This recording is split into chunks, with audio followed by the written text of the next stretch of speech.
અંજુમને તાલીમુલ મુસ્લિમીન મલેકપોર દ્વારા 3 ગરીબ યતીમ દીકરીઓના નિકાહનો કાર્યક્રમનું આયોજન કરવામાં આવ્યું હતું। તમામ જોડાને 40,000 રૂપિયાના કરિયાવરની ચીજ વસ્તુઓ આપવામાં આવી હતી અને સુંદર મજાનું નિકાહનું આયોજન કરવામાં આવ્યું હતું। હવે જોઈએ કામરેજ સુરત બ્યુરોનો અમારો વિસ્તૃત અહેવાલ।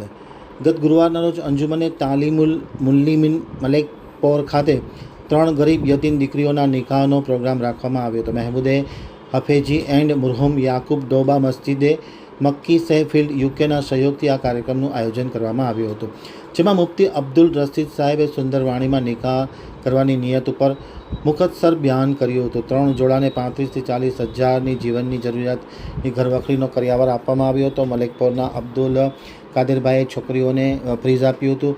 ગુડવિલ ફાઉન્ડેશનના શાહીન મલેકે દુલ્હા દુલ્હનને મુબારકબાદી પાઠવી હતી। તમામ મહેમાનોને અલ્પાહારની વ્યવસ્થા ડૉક્ટર અબ્દુલ રશીદ પટેલ સાહેબ દ્વારા કરવામાં આવી હતી। જાવેદ શેખ, ઇસાકભાઈ, ઝાકીરભાઈ શેખ વગેરે દ્વારા નિકાહનું સુંદર મજાનું આયોજન કરવામાં આવ્યું હતું। તમામનો આભાર સુલેમાન ડોબા સાહેબે માન્યો હતો, એમ આમતક ન્યૂઝ સાથેની વાતચીતમાં માહિતી આપતા સુલેમાન ડોબાએ જણાવ્યું હતું।